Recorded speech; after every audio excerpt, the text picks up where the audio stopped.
but hello from upstate New York. So let me just give you a quick history of GiveDirectly. GiveDirectly is about a decade-year-old organization.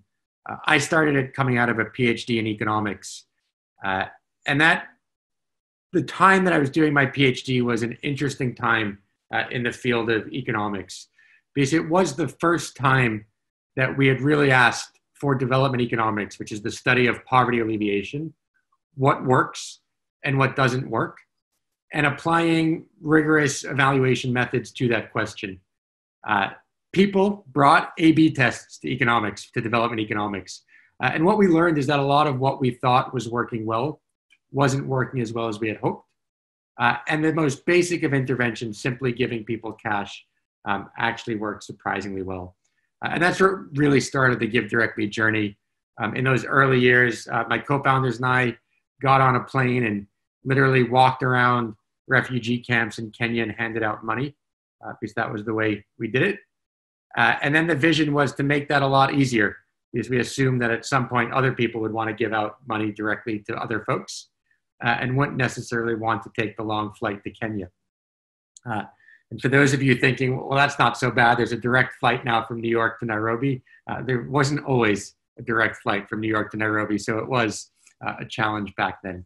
So that was kind of what GiveDirectly was. It was a way to allow other people to send money directly, to do so efficiently, and to really bring the sector to a more efficient, evidence-based, recipient-centric place.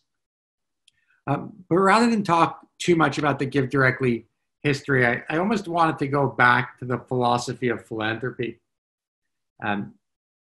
This chart represents both, I think, the most kind of stripped down version of the philanthropic problem, which is that you have a donor on one end and you have a recipient on the other.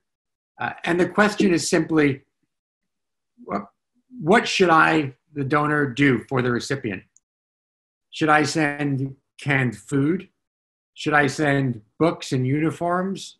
Should I send sheep? Should I go build a house? What do I want to provide this recipient? And the list goes on. My ability to search clip art did not. So we have the 5 clip art icons.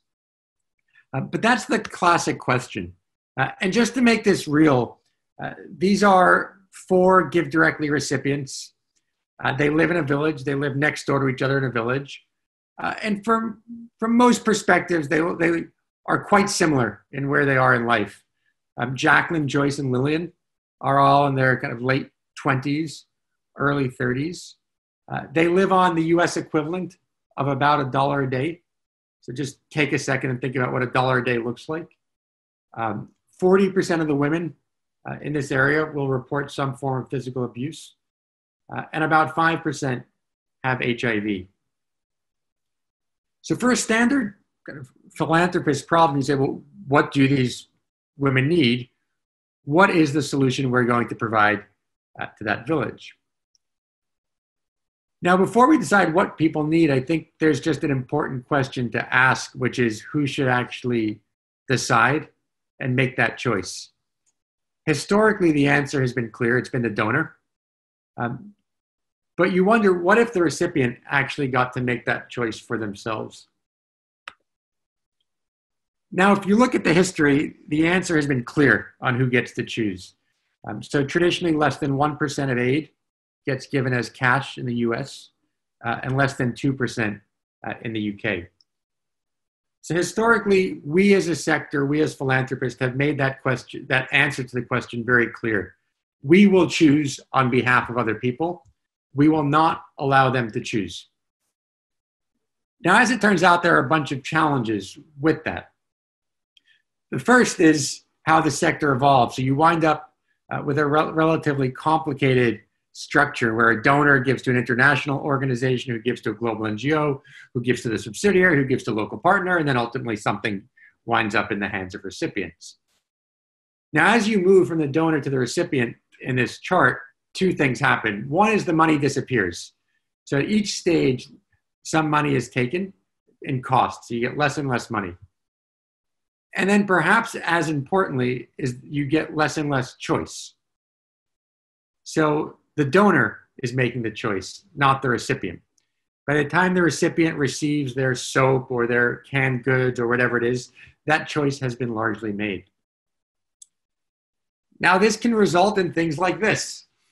This was in response to an Asian crisis, and I'll read out the actual Instagram, which was, imagine the horror to see 80-year-old uncle's house packed with food and countless bottles of condiments.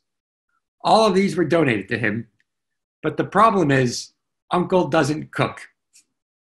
Are we giving what recipients need, or are we giving just to comfort ourselves that we have done a good deed? Please give what the recipients need and what we want to give.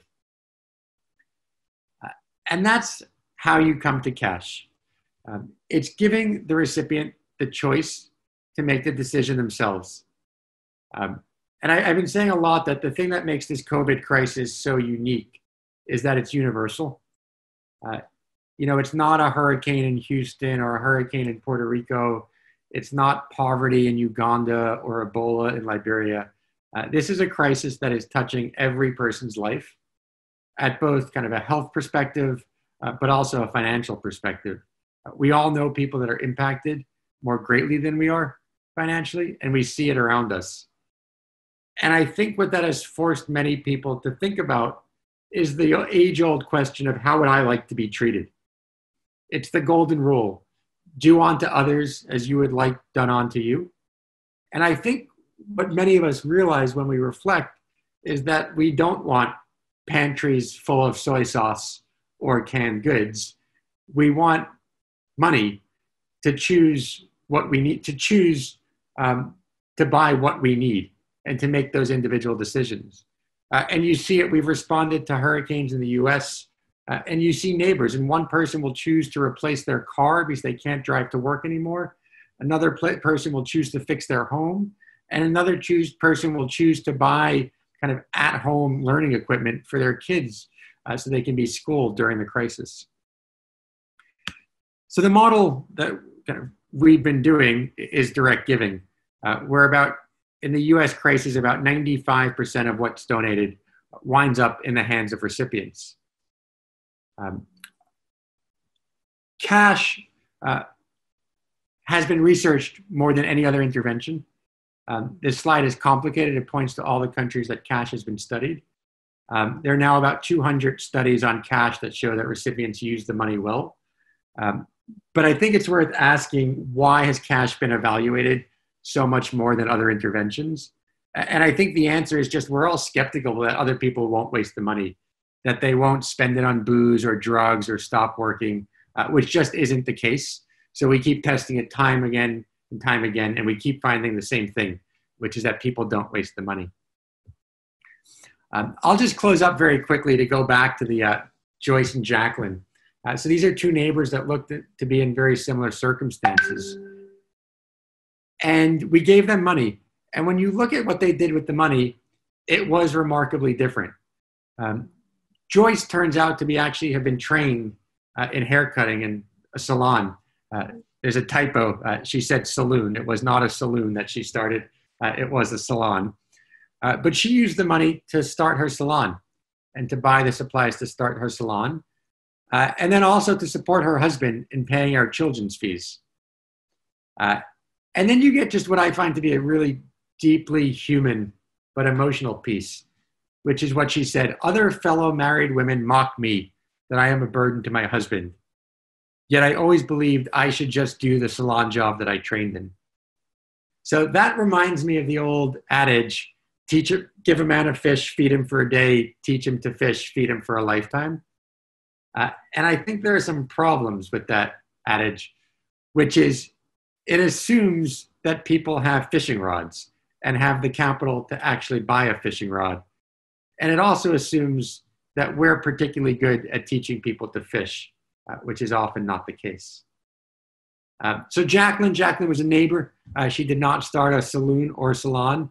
She actually was living with diabetes for a long time and actually decided that she was going to deal with the water shortage issue and build a massive water tank, which would not only serve her, but would serve those around her where she could actually start selling water.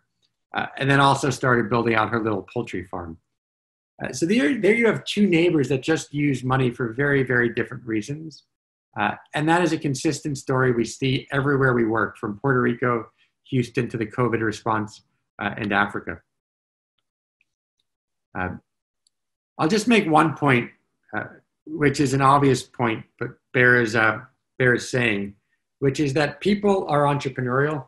We're not the only entrepreneurs, and they're quite adept at getting what they need. So we may think that we're giving them food, but in the case of the Syrian response, it turns out that 70% of Syrian refugees actually turned around and sold that food to buy what they actually needed. So you may think, oh, you know what? We really want to make sure they get these canned goods and this canned corn. They may not want canned corn. They may want fish, or they may want to buy a new car or make sure they pay their rent on time. And people will find ways to get what they need. I'll just end with a point on poverty. And obviously we work both on poverty, but also these disaster responses. So why does this matter? And I find this chart to be one of the most kind of powerful and motivating charts that you can see. So there are two line graphs, both of which are good news. The first is the light blue, which is foreign aid over time. So since 1980, foreign aid has been pretty much steadily increasing to where it is today, which is just short of about $200 billion. And at the same time, the cost of closing the poverty gap. So what this is this is the amount of money that would be required to get every person above the poverty gap arithmetically. So if the poverty line is $1.90 and you have $1, it takes 90 cents to get over the line. And that gap has been falling. And in 2005, for the first time in history, those two lines have crossed. So what that means is that if we could perfectly know who was under the poverty line and perfectly get them money, we could end poverty in 2005. And if you look at where we are today, we have twice the amount of foreign aid that would be required to close the poverty gap. Now, of course, we don't know exactly who's under the poverty line, and of course, we can't magically drop money. But if this is not motivation to think about the role of cash transfers and to think about how to make that $200-ish billion of foreign aid as effective as it can be, like, I don't know what motivation we need. We can end poverty. We have the resources and we are close. We can respond to crises like COVID, and it is not tremendously expensive. If you look at the poverty line in Kenya, it's about $24 a month to hit the food poverty line. That's like, what, 6 cups of coffee now? That's not even giving up coffee every day. It's giving it up on the weekend, once a weekend. So it's just a really powerful opportunity to think about what's possible and what we can do with direct transfers.